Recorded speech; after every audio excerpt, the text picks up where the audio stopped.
Welcome back to the Battery Podcast. I'm Aidan, And I'm Casey. and we are here to recap what we certainly hope will be the most disappointing loss for the Cannons of the 2025 season. They fall 14 to 12 to the Carolina Chaos. Um, and maybe extra painful, Ray Dirth, who we were cheering for this spring when he was finishing up his career at Harvard, gets his first career goal. It's a 2-point goal that winds up being the difference, the only goal of the fourth quarter. Um, yeah, Casey, aside from disappointed, what are some of your thoughts from the game? Um, Positives? Yeah, let's talk about some positives. Uh, so, well, we can talk about Holman hitting Yep, his 500. 500th career point. Um, Amazing. Congratulations to him. Absolutely. We were patiently waiting for that to happen. Um, Verdaro got his first goal of the season. Yes, and an Uh, assist as well. So he's been pretty productive when he's been put in the lineup, or at yeah. least basically matching what Hogg has done because essentially Vardaro got Hogg's spot in the lineup this week. Yeah. McKelly got a goal. Mhm. Asher got one with an assist. I do feel like this game, since we've been talking about this with Asher, I feel like we did see a little bit more of the old Asher in A this little bit, game. yeah, yeah. He was physical. He was getting to the rack. I mean, obviously he didn't score very many. Um, it was somewhat of a down game in terms of points for him, but the getting that goal was certainly good. Yeah, And I believe he got the goal that Verdaro assisted on, if I'm remembering correctly. I think so. Yeah. And I'll say as well, Matt Campbell had for sure Yeah. his best game of the year, with two ones and a two. So he was the Cannons' leading scorer. And that two came in clutch as well because the Cannons were down 12-10. They set up a pretty obvious, we're going to try to take a two here pick play with Connor Kirst, but the slide didn't come early enough and they didn't play the pick well enough. So you could see he got really excited about that. Um, and that, yeah, as did we at our watch Mm. party. And Yes. Shout out to everybody that came Yeah, too. absolutely. At ATOK, I think that was a great spot. We'll see we'll see about going back there in the near future. And I think, well, another positive as well, Ethan Rawl getting he's been good for one goal a year so far. Hopefully he exceeds that as we're only halfway through. Owen Grant still played great. Ben Ramsey got another point and had a few ground Mhm. balls. So Mackesy got two goals. Yep. Yeah, 3 points as well because he assisted on the first goal of the game to Campbell. So he's definitely looked productive in that spot. And he had a nice dodge as well for, I think it was his second goal of the game, on Mark Lassini. So Hmm. there are positives, but let's talk about the negatives now because there certainly were plenty of those. Um, I guess let's start from the back end. Colin Kurz, this was his worst game of the year for sure. I think we were talking at the watch party, and I noticed it myself when I was watching the other games. We couldn't really see the ball on the turf. I think that color, that grass at sunset was Hmm. basically the same color as the ball. Of course, the goalie is not necessarily, the goalie's not seeing grass in the background, but for those high bouncers, and the sun, like, why are we designing stadiums east-west still? Like the PLL's gotta play this week, but it just looked so brutal. I mean, particularly from a long pole, I don't think we had any long pole two-pointers this week, but that high release point must seem like it's basically coming from the sun and then down to the turf and then back up to, I don't know, between 4 and 6 feet high. Just tough. And as we've Hmm. talked last year and this year about how good Colin Kirst is saving twos, he gives up two this game, and one of them is the difference in the game. So this is definitely one that he is not going to want to revisit or put up another performance like this. He was officially still above 50%. Um, so good on him there, but there were a lot of Hmm. saves that it kind of looked like. Uh, I'm sure a lot of saves you want back, particularly those 2-point shots. Um, Yeah. yeah, and let's move on to the Chaos best player, second week. The trend continues for him. He scored every game in college. He scored both games now in his PLL career. The Cannons just don't seem to have an answer for those I'm just going to catch them shoot type of players, which you think there'd be a kind of an easier type of guy to defend because you know he's not going to try to out physical you. He's not going to try to run by you like Sowers. Um, he moves around, of course, but as well, he's going left. If you could make him shoot right-handed, I think the Cannons would take that every day of the week, and you or I might be able to save some of those goals. Um, but still, it was like let me check how many shots he actually had. I know at one point it was 3 goals on 3 shots. Okay, finished with 7, so he still shot above 50%. Um, and it doesn't look like he was doing anything crazy special. Like it's not like he has killer velocity or deception. I guess he's just good. And I think the sun was a factor in maybe one or two of those, but not all of them. Um, yeah, he's just one of those guys that you have to be on his hands as soon as he catches the ball. Yeah. The performance that we've seen from Carolina so far this season, I did not expect them to be such a problem for us, um, going into this game. Mhm.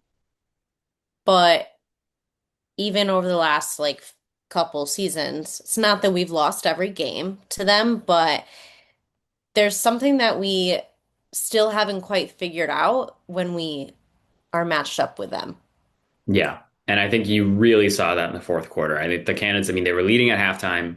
They looked like they were the better team, but some lucky saves, some good plays, some good individual efforts on Carolina's end kind of kept them hanging around. And then that fourth quarter, they didn't score in the fourth quarter. And Yeah. it just felt like Blaze was in their heads. And I think Blaze was in the zone. He pulls himself 2 weeks in a row.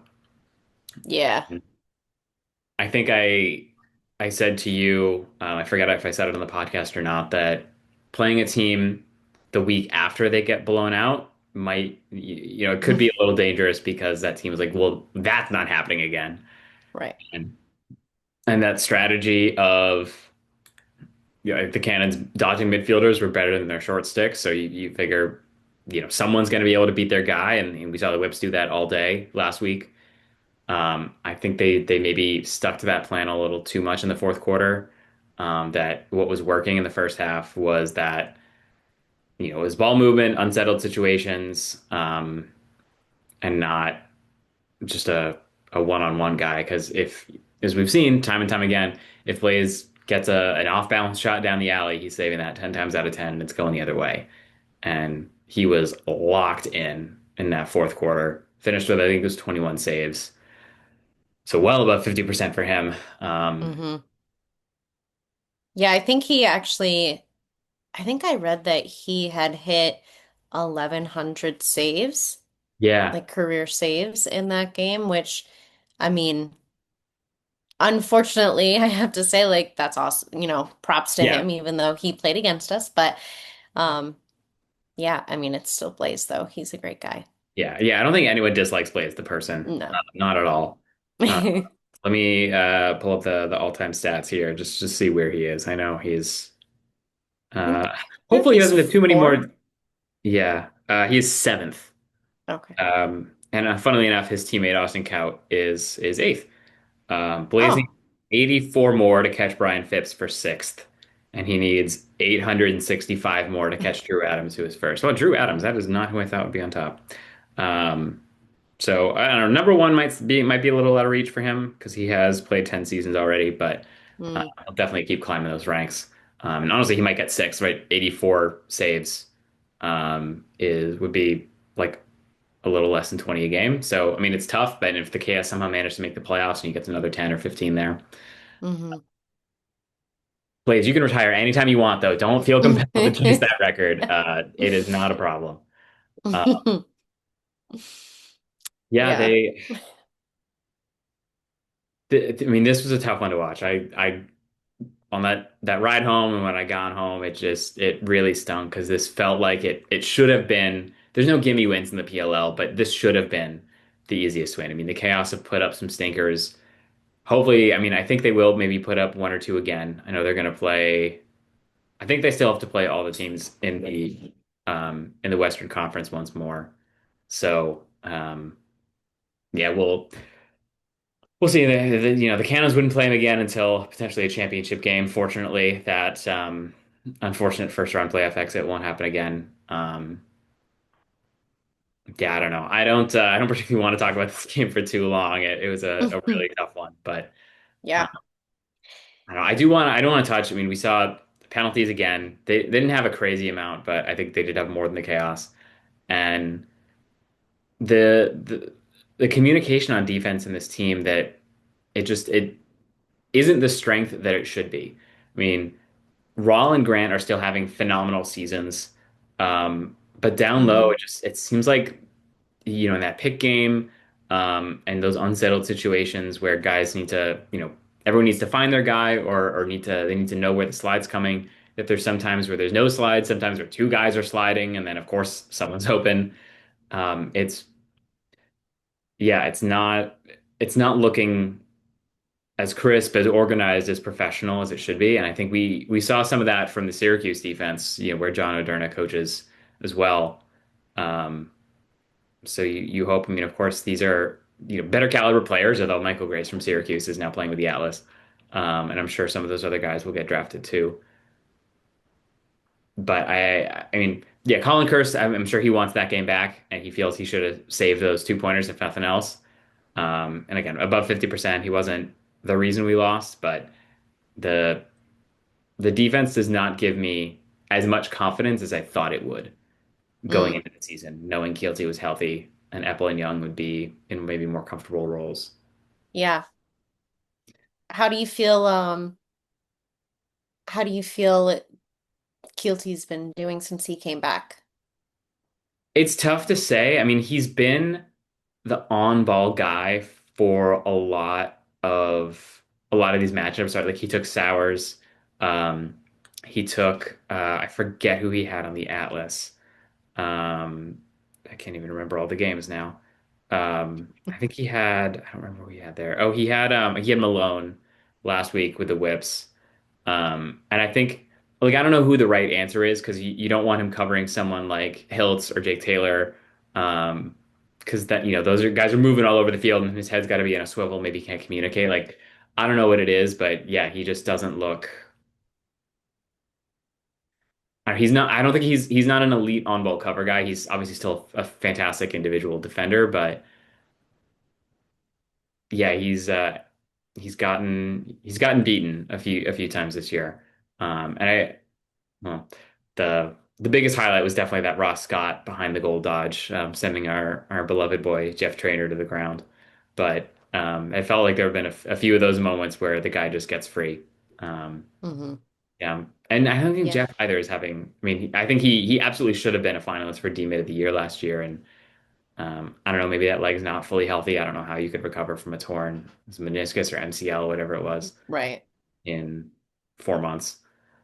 Really three because it's the end of February. Right.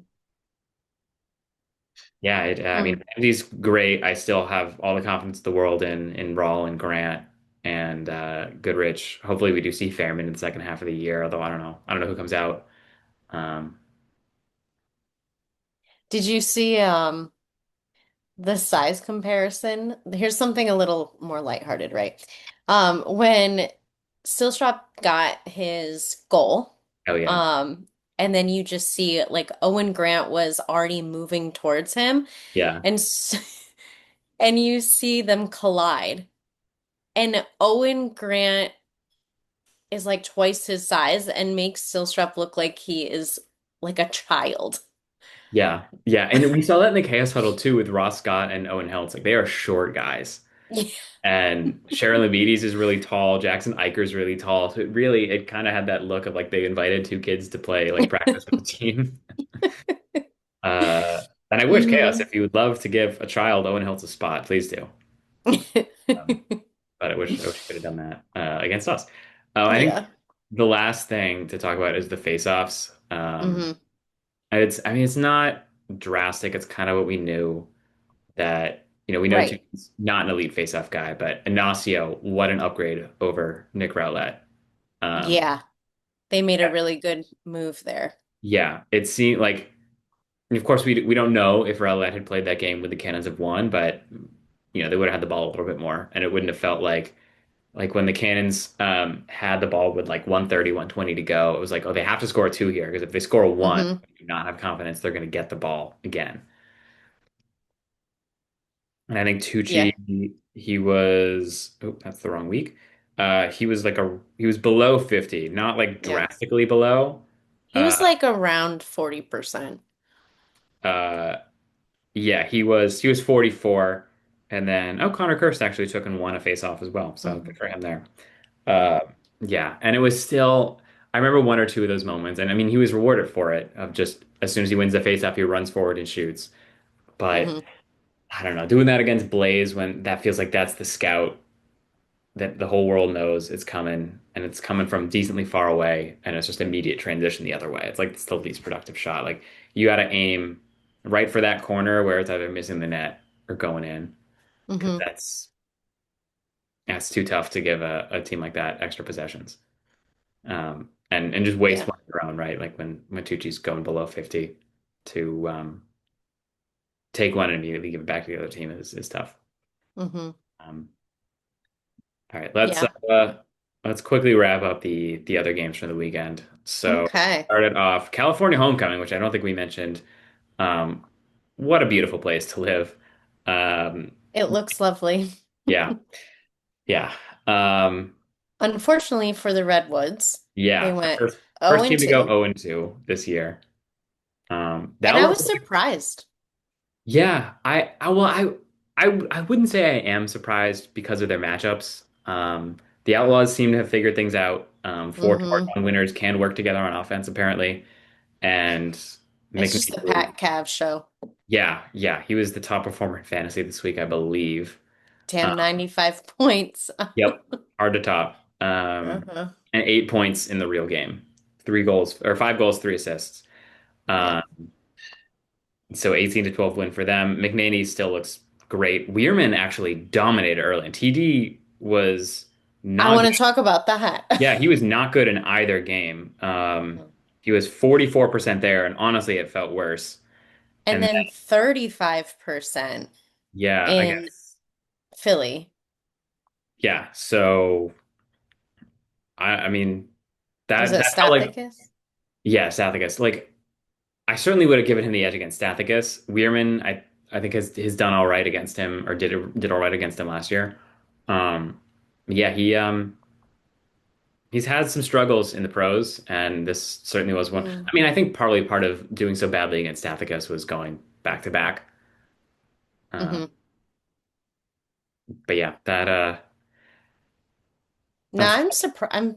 I'm pretty surprised. Like, I mean, his performance, he always performs really well. I definitely consider him like anytime I would see him and Baptiste go against each other, I'm like, oh, this is gonna be good. Like, who's gonna get it? Like, who's gonna have the um yeah, higher face-off wins, you know? Like, and Baptiste we know is one of the best yeah, ever. Um, so yeah, I have been pretty surprised at that. But maybe it was just a combination of, hey, you can't be 100% of the time. And they did play back-to-back games. yeah, So, yeah. And how about Chris Kavanagh with a two-pointer in each of those games? hmm And Romar Dennis as well had two against Philly because he did not play the first game. Um, I'm actually really happy to see him in and to see him scoring. yeah, me too. I've just been wondering, like, when are we gonna see him out there getting goals? And yeah, I'm happy that he's back in and getting Yeah. getting points. And speaking of guys we're happy to see getting in, Carter Parlett finally Yeah. makes his PLL regular season debut. It was cool to see him in Champ Series. I still don't think he has a photo on the PLL website. And it definitely wouldn't be in Redwood's uniform because Hmm. he was drafted or signed with the Chaos, and then they cut him. I think at the end of training camp. Hmm. But really cool. He did not play much. They definitely prioritized Carter Rice and Brian Tevlin, and they even had Sam English play a lot more defense. And I think McAdory might have gotten trapped a little bit, but he played a lot as well. Scrolling down. He does have a photo finally. All right, looks like they took it outside because there's very heavy lighting and shadow. But all right, Carter, you finally did it. Uh, so we're yeah, honestly, like, genuinely really Congratulations. happy for him. He worked really really hard and ultimately did not really get that reward last season of getting in the lineup. And Hmm. it's really tough to crack, right? It's hard to get in the PLO lineup. Did great in Champ Series, so really happy for him. Um, okay, what are we? What's the other? The second, first game, night one. Oh yeah. The Archers, man. So They, this is the game I did not get to see any of. hmm. Um, but I did watch some highlights. Yeah, it's the same story. The offense isn't clicking. Yeah. Johnson can only bail them out so much.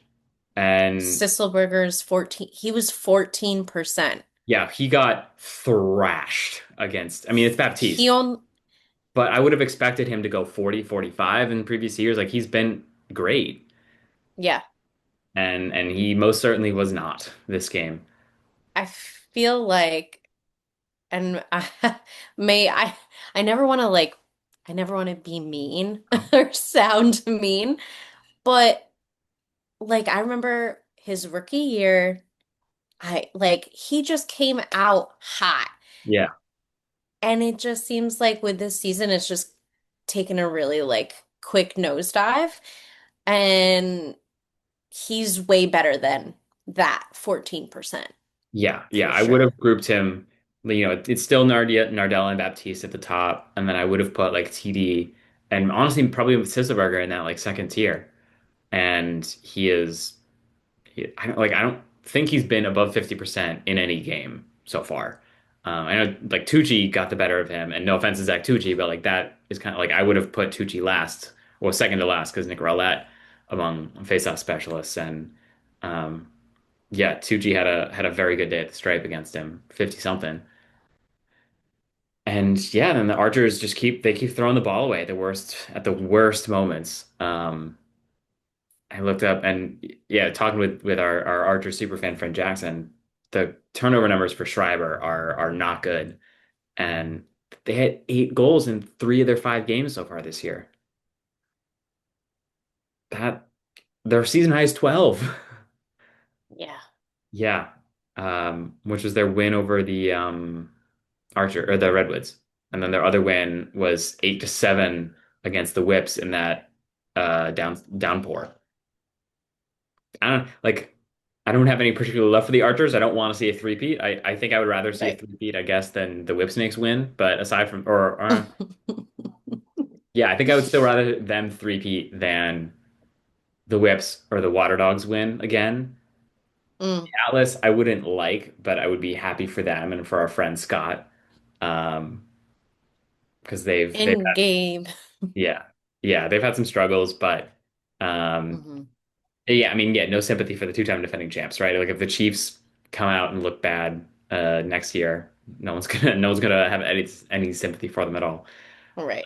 So yeah, I don't know. You know, they got the break to figure it out, just like the Cannons did. Dissect Hmm. extra film.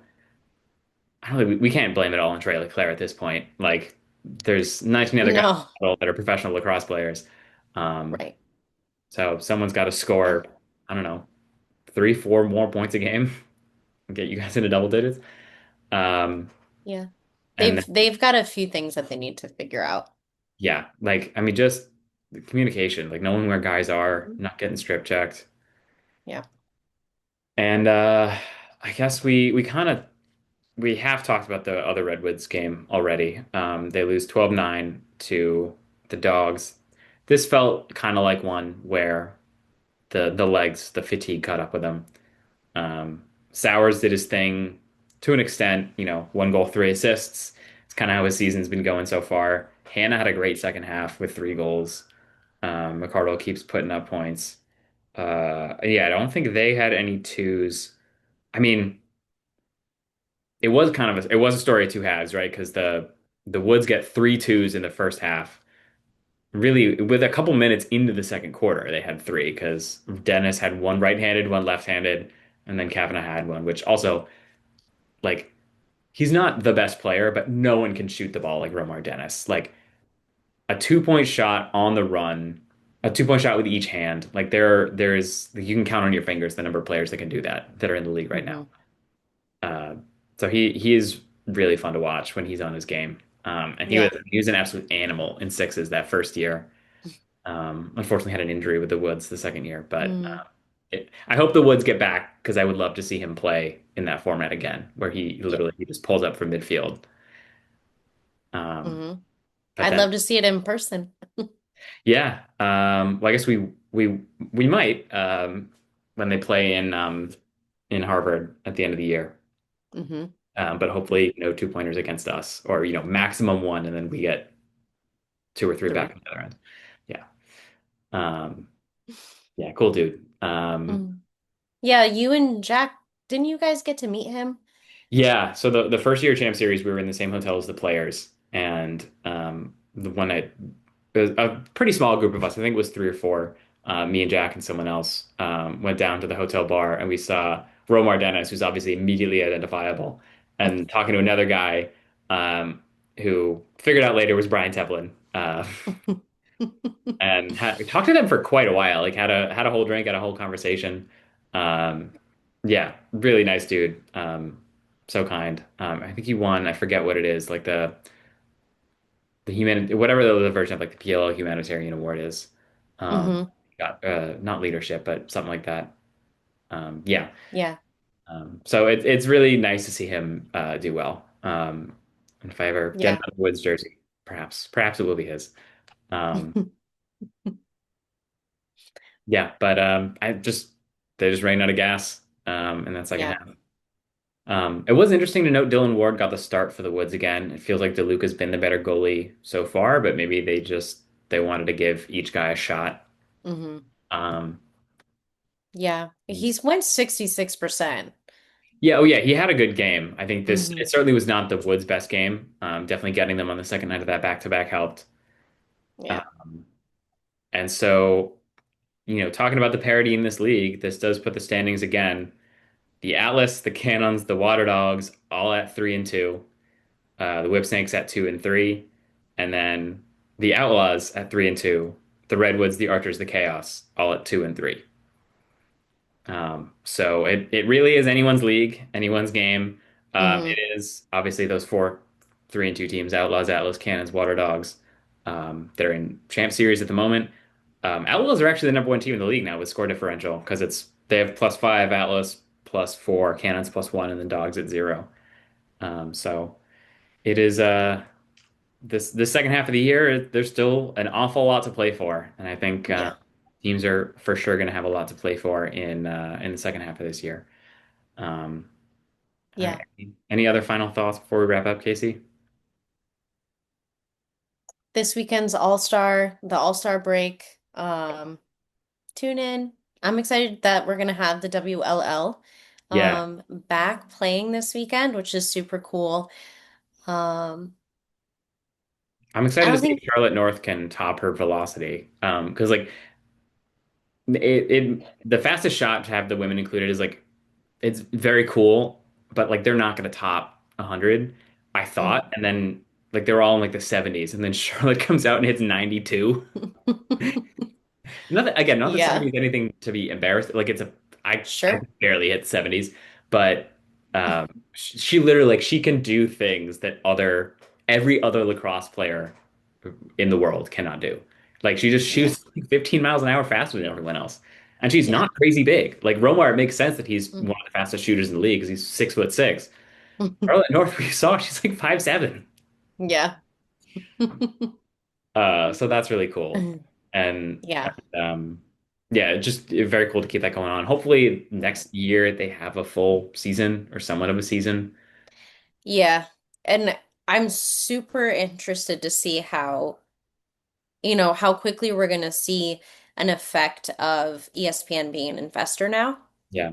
I think we've already Um, seen it. Like they're on Sports Center every week now, which definitely did not happen in 2019 when yeah, they were on NBC. So yeah. I do appreciate that True. they are still they're not the Titan they once were, but they are absolutely still the biggest name in the game. Hmm.